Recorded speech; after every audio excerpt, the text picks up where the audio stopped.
Olá! Hoje a gente vai mergulhar em Gênesis 46, um capítulo que é um verdadeiro ponto de virada. É sobre a jornada de uma família que marca o comecinho de uma nação inteira, e tudo isso numa terra nova.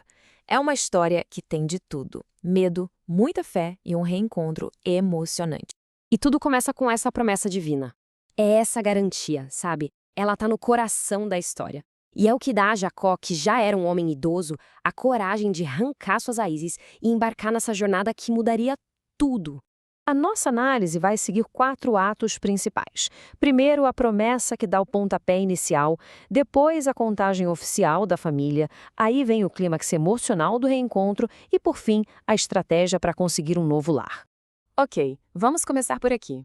Nesse ponto, Jacó está numa encruzilhada. Ele já juntou tudo que tinha, mas ele hesita. Ele está cheio de incertezas sobre deixar a terra prometida. E Berseba não é um lugar qualquer. É um local com um peso histórico enorme para a família dele, um lugar de alianças. O medo de Jacó é quase palpável. Ir para o Egito parecia um desvio completo do destino da família. Por isso ele busca um sinal, uma confirmação de que está fazendo coisa certa. E essa confirmação vem. Numa visão, à noite, Deus fala com Jacó e isso transforma a jornada. O que era uma simples migração familiar vira uma missão com o selo divino, com a promessa de proteção e de um retorno no futuro. Vamos avançar, porque agora o foco da história muda. É como se a câmera se afastasse do drama pessoal de Jacó para nos dar um registro oficial, quase um censo, de uma nação que está nascendo.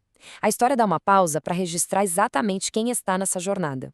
O que vem a seguir não é só uma lista de nomes, não. Pensem nisso como a ata de fundação, o registro oficial das pessoas que se tornariam as 12 tribos de Israel. Cada nome ali é uma semente para o futuro. Agora, o que é bem interessante aqui é como a lista é organizada. Em vez de só jogar os nomes dos filhos, o texto estrutura a contagem em torno das 4 matriarcas da família, as esposas de Jacó, Lia e Raquel, e as servas delas, Zilpa e Bila. Isso não só organiza a genealogia, mas também acaba honrando o papel fundamental que essas mulheres tiveram na formação das futuras tribos. Lia, a primeira esposa, é quem tem mais descendentes, formando a maior parte do grupo. Os filhos dela, como Ruben, o mais velho, e Judá, de quem viriam os reis, são peças centrais na estrutura da nação. Em seguida, o texto lista os descendentes das outras matriarcas. Cada uma delas contribui com peças vitais para esse quebra-cabeça que é a nação. Temos os filhos de Zilpa e Bila e, claro, os de Raquel, a esposa amada de Jacó, José, que já está no Egito, e Benjamim. Juntos, eles completam o retrato oficial dessa família fundadora. Aí o texto faz uma contagem bem específica, quase como uma lista de passageiros. 66. Esse é o número de descendentes diretos de Jacó que fisicamente fizeram a viagem com ele. É a contagem literal de quem estava na caravana. E é aqui que a gente chega no número total e simbólico de 70. Aos 66 viajantes se somam o próprio Jacó, José, que já estava no Egito, e os 2 filhos de José que nasceram lá. O número 70 se torna fundamental, representando a totalidade e a perfeição da família que agora se estabelece no Egito. Agora a narrativa muda de tom e muda drasticamente. A gente deixa os números e a logística para trás e mergulha de cabeça no clímax emocional de toda a saga de José, o reencontro de pai e filho. A tensão aqui é enorme. Jacó não vai simplesmente batendo na porta do palácio. Ele manda Judá, o mesmo filho que garantiu a segurança de Benjamim, para preparar o terreno. E José, que agora é um governante poderoso, sobe na sua carruagem para ir ao encontro do pai. A cena é uma força incrível. Não tem diálogo de imediato, só um abraço. Um abraço longo e silencioso.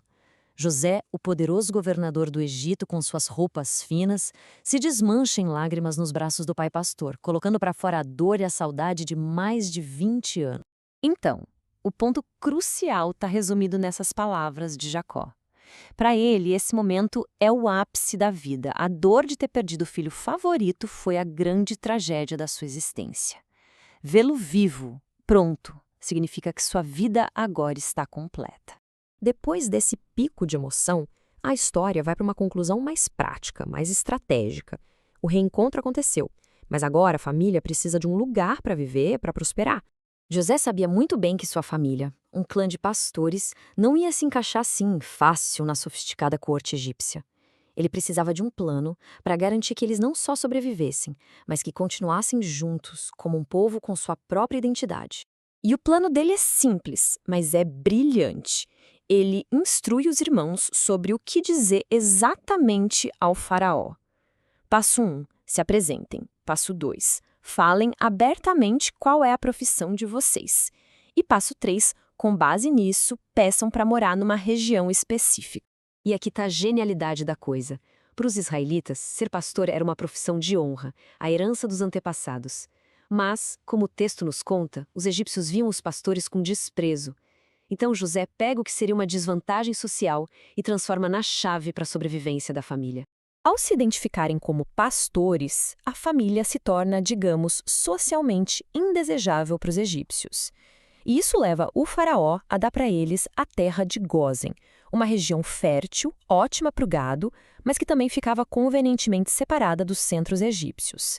Isso protegeu a identidade e a unidade da família. E assim, Gênesis 46 termina. A família de Israel está segura, estabelecida em seu novo lar. Eles chegaram.